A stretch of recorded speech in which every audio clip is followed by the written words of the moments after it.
¿Alguna vez te has preguntado por qué algunos pasajes de la Biblia parecen diferentes dependiendo de la traducción? Después de todo, cuando leemos las Escrituras, solemos usar versiones como la Almeida, la NBI o la King James, pero muchos olvidan que la traducción que influyó profundamente en la Iglesia Católica durante siglos fue la Vulgata. ¿Pero qué hace que esta versión sea única y por qué se diferencia de otras traducciones más populares hoy en día? En este video, vamos a explorar las principales diferencias entre la Vulgata y otras versiones, comparando pasajes clave y entendiendo el impacto que estas traducciones tienen en nuestra comprensión de las Escrituras. La Vulgata es la traducción latina de la Biblia, realizada en el siglo IV por San Jerónimo. En ese momento, las versiones latinas de la Biblia eran muy diversas, y a Jerónimo se le encargó crear una traducción que unificara todos estos textos. Para ello, utilizó el texto masorético, la versión hebrea del Antiguo Testamento, y la Septuaginta, una traducción griega. Así, la Vulgata no solo tradujo, sino que también consolidó diferentes fuentes.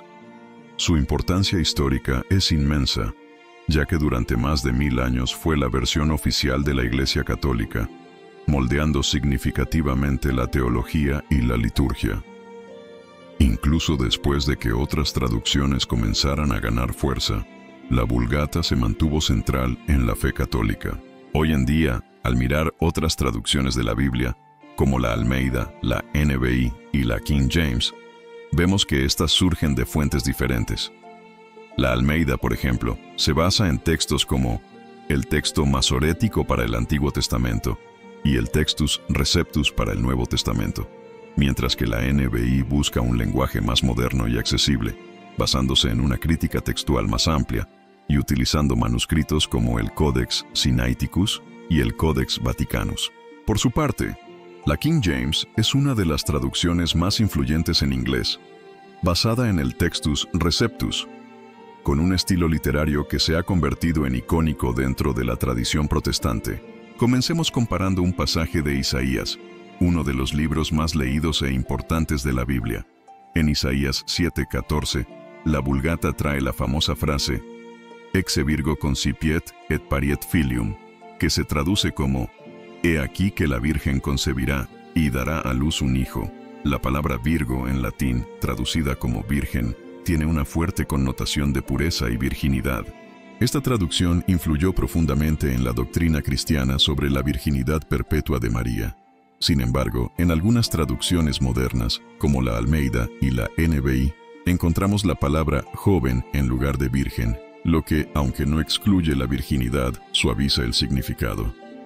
Esta diferencia tiene un gran impacto en cómo entendemos el papel de María en la historia cristiana y en nuestra teología.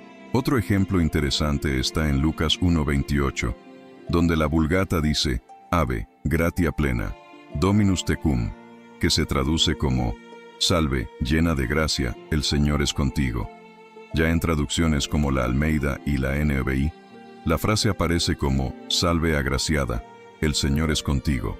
La palabra latina, gratia plena, traducida como llena de gracia, otorga una comprensión teológica rica y profunda, vinculándola al concepto de María como una mujer agraciada por Dios de una manera única, capaz de acoger al Salvador sin pecado.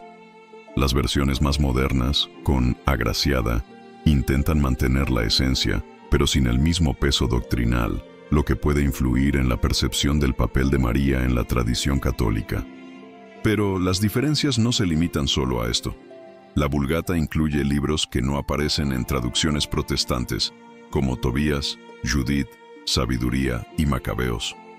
Estos libros, conocidos como deuterocanónicos, no fueron incluidos en el canon protestante, lo que llevó a una separación entre las Biblias católicas y protestantes.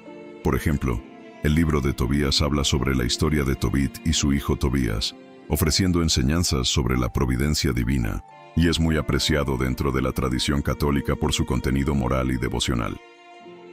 Los protestantes, al seguir una versión más corta del Antiguo Testamento, no consideran estos libros como canónicos. Esta divergencia tiene implicaciones no solo en el contenido de la Biblia, sino también en la interpretación de pasajes que tratan temas como la intercesión y la oración por los muertos.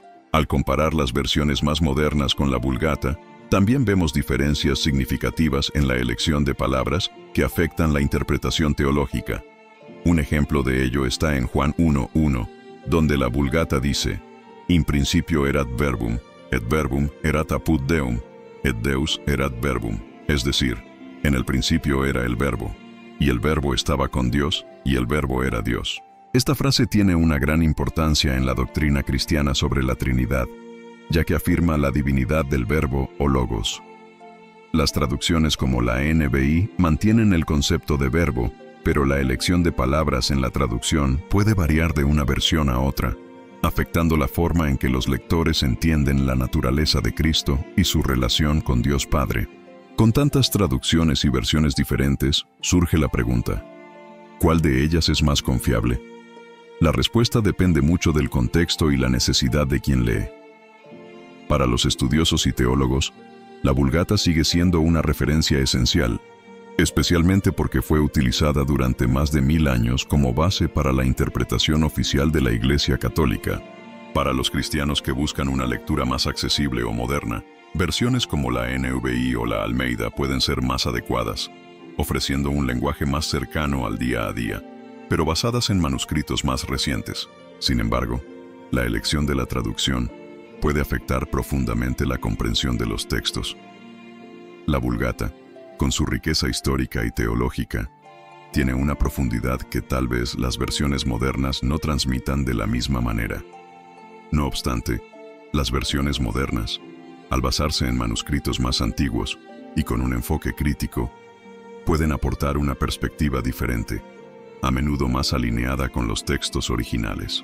Sea cual sea la versión que elijas, lo más importante es comprender que todas las traducciones tienen sus peculiaridades y limitaciones.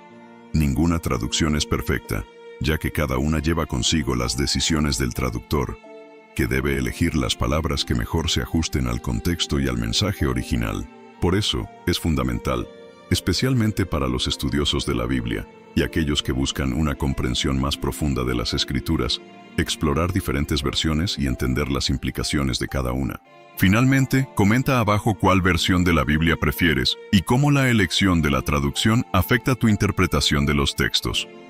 Si te ha gustado este video, no olvides darle like, suscribirte y compartirlo con tus amigos. Nos vemos en el próximo video, donde seguiremos explorando más aspectos fascinantes de las Escrituras.